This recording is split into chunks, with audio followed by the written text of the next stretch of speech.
শুভ সন্ধ্যা। সবাইকে অনেক অনেক ভালোবাসা জানিয়ে আজ আর একটি বই নিয়ে কথা বলতে এসেছি। হাসান ফকরি আমার প্রিয় কবি, প্রিয় ব্যক্তিত্ব, প্রিয় মানুষ। সাধারণত বই আলোচনার ক্ষেত্রে আমি এই শব্দগুলো ব্যবহার করি না, কিন্তু এক্ষেত্রে করতে হবে। তার একটি কবিতার বই, পারলে একটু আগুন দে। আপনারা যে যে দেশটা কারো বাপের না এখন যে স্লোগানটি ইউজ করেন, ব্যবহার করেন বিভিন্ন ক্ষেত্রে, এটি কিন্তু প্রথম হাসান ফকরি বলেছেন। তার মানে এই নামে তার একটি কবিতার বই রয়েছে এবং কবিতা রয়েছে। সুতরাং একটা মানুষ কতটা সংগ্রামী, ধীর মনোভাবের হইলে এরকম একটা দেশটা কারো বাপের না এরকম একটা কবিতা লিখতে পারে, সেটি হলো বিষয়। এই যে পারলে একটু আগুন দে, এটিও কিন্তু সেরকম একটি বই। মানে আগুন আগুন দে মানে শরীরে তেজ দীপ্ত দৃঢ় মনোভাব এবং রাষ্ট্রের বিরুদ্ধে যে স্লোগান এবং রাষ্ট্রের যে নির্যাতন, নিপীড়ন, শ্রমিক হত্যা, নারীর প্রতি যে নিপীড়ন, সেগুলোর বিরুদ্ধে কিন্তু তার কলম সব সময় ওঠে। সুতরাং হাসান ফকরি একজন কবি, বিদ্রোহী কবি, এটা আপনাদের স্বীকার করতেই হবে। তার বই এই সমাজে খুব বেশি মানুষ পড়বে কিংবা পাঠ করবে এটা কিন্তু আমরা প্রত্যাশা করি না। তবে তিনি যে লিখেন এবং যে লেখনের চাবুক যে আমাদেরকে আকৃষ্ট করে, আমাদেরকে লড়াইয়ে নামার জন্য অনুপ্রাণিত করে, সেজন্য আমি একজন লড়াইয়ের সাথী হিসাবে তার এই বই নিয়ে কথা বলি। কবিতা আমি বুঝি না, তবে কবিতার ভেতরে যে কথা তা তো অবশ্যই আমি বুঝি। কবিতার ভেতরে যে আগুন রূহ রয়েছে সেটা তো আমি বুঝি। সেগুলো নিয়ে আসলেই আমার আজকের এই ছোট্ট কথা। এই কবিতার বইটি আপনারা প্রকাশ করেছে আমি যদি বলি, সেটা রেমন্ড পাবলিশার্স। রেমন্ড পাবলিশার্স একজন লড়াইয়ের পক্ষের শক্তি। সুতরাং যে কবিতা লিখছেন, কিন্তু কবিতা সেটা জনগণের সাহিত্য নয়। যে কোনো সাহিত্য লিখছেন কিন্তু সেটা জনগণের সাহিত্য নয়। জনগণের সংগ্রাম, জনগণের লড়াই, জনগণের আন্দোলন সংগ্রাম কোনো কিছুর কথা নেই, তাহলে সেই সাহিত্য কিন্তু আপনার টিকে না। সেই সাহিত্য কিন্তু মানে মরে যায়, সৃষ্টি হওয়ার সঙ্গে সঙ্গে মরে যায়। কিন্তু এরকম সাহিত্য, যে সাহিত্যগুলো আপনার হলো গিয়ে জনগণের সাহিত্য হয়ে ওঠে, জনগণের সংস্কৃতি হয়ে ওঠে, তখন কিন্তু সেই সাহিত্য টিকে থাকে। সেই জায়গা থেকে হাসান ফকরির একটা কবিতাও হলেও কিন্তু এই সমাজ ব্যবস্থা যতদিন টিকে থাকবে ততদিন টিকে থাকবে, কারণ তার কবিতাগুলো জনগণের সংস্কৃতির জায়গা থেকে লেখা। তার কবিতাগুলো বজ্রাঘাত, তার কবিতাগুলো মানুষের ভেতরকে একেবারে উদ্গলিত করে। যেমন মতাদর্শ নিয়ে উনি একটা কবিতা লিখেছেন, আমি কবিতা পাঠ করছি না, পড়ছি।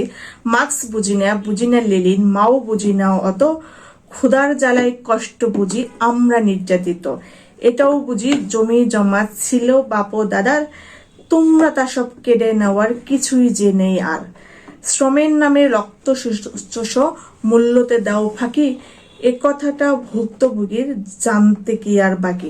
মানে বিষয়টা এই যে দেখুন, উনি কিছুই বোঝেন না, মার্কস বুঝেন না, লেনিন বুঝেন না, মাও বুঝেন না। যেমন আছে না আমরা মানুষ সময় তত্ত্বর ফুল জুড়ি যে আমরা মার্ক্সবাদ, লেনিন, মাওবাদ, কিন্তু তখন কিছুই বুঝি না। কিন্তু কি বুঝে জানেন? ক্ষুধার জ্বালা, পেটের জ্বালা, কষ্টের যে পেট রাজনীতি, সেটা কিন্তু প্রত্যেকেই বুঝে। সুতরাং এটা এই বুঝটা উনি কিন্তু তুলে ধরেছেন যে যেমন আমাদের বাপ দাদা জমি সম্পত্তি ছিল, সেগুলো কিন্তু আপনারা সব কেড়ে নিয়েছেন, দখল করেছেন, এটা উনি এখানে তুলে ধরেছেন। যেমন বুঝি দেশটা যাদের রক্ত শ্রম দিয়ে গড়া, তারাই সবাই অবাঞ্ছিত, মালিক হয় লুটেরা।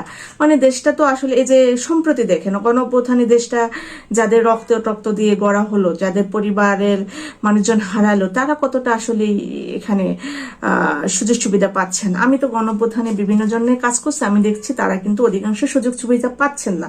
আহতদের সঙ্গে সম্প্রতি একটা কাজের ক্ষেত্রে কথা হয়েছে, তারা অনেক ক্ষোভ প্রকাশ করেছেন, তারা সেগুলো পাচ্ছেন না, কিন্তু মালিক কিন্তু লুটেরা হচ্ছে। এই গণপ্রধানের ফসলও কিন্তু কারো না কারো ঘরে যাচ্ছে, কেউ না কেউ এখান থেকে অর্থনৈতিক ফায়দা লুটছে, পদ পদবি লুটছে। সুতরাং এই হলো বিষয়। এই বিষয়গুলো কিন্তু উনি খুব সুন্দর কবিতা, আপনার কবিতায় হয়তো বা একটা ছড়ার আমেজ থাকবে তার কবিতা, কিন্তু কথাগুলো আপনাকে একেবারে ভেতর থেকে আপনাকে সমৃদ্ধ করবে, আপনাকে লড়াইয়ে নামার জন্য আপনাকে অনুপ্রাণিত করবে। যেমন আমার প্রতিবাদের নাম, প্রতিবাদের শব্দ যেখানে স্তব্ধ, ভাষারুদ্ধ, সেখানে আমার প্রতিবাদের নাম যুদ্ধ, শ্রেণীযুদ্ধ। বলিতে পারি না, মানি না, অন্যায় জুলুম মানি না, কাগজে দেয়ালে মনকষ্টের কথাও লিখতে পারি না, বলিলে লিখিলে যেখানে আমাকে হতে হয় কারারুদ্ধ, সেখানে আমার প্রতিবাদের নাম যুদ্ধ, শ্রেণীযুদ্ধ। মানে শ্রেণীর সত্য হলো পৃথিবীর সবচেয়ে বড় সত্য, শ্রেণী রাজনীতি হলো পৃথিবীর সবচেয়ে বড় রাজনীতি। এটুকু যদি আপনি বোঝেন না, আপনি যদি ভেতর উপলব্ধি করেন, তাহলে আপনি জীবনে কখনো প্রত্যাশার জায়গাগুলো এবং হতাশার জায়গাগুলো নিয়ে আপনি গুলপাক বাঁধাবেন না, যে আপনি কার কাছে প্রত্যাশা করবেন, কার কাছে করবেন না। আর শ্রেণীর প্রসঙ্গটা যদি আপনার মাথায় থাকে, তখন কিন্তু আপনি অত সহজে হতাশও হবেন না, কারণ শ্রেণীহীন একটা পৃথিবী গড়ার জন্য তখন আপনার লড়াই করতে হবে।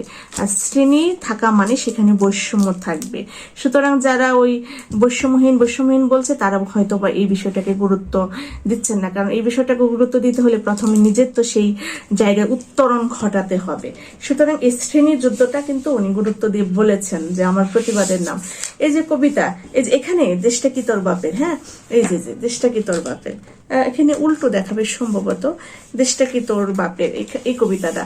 দেশটা কি তোর বাপের, ধমক দিয়ে বললেন এক নেতা বড় মাপের। দেশটা কি তোর বাপের, ধমক শুনে থমকে গিয়ে মুখে দিলাম কুলুপ, যেমন খুশুক চলুক না দেশ, চুপ আমি নিশ্চুপ।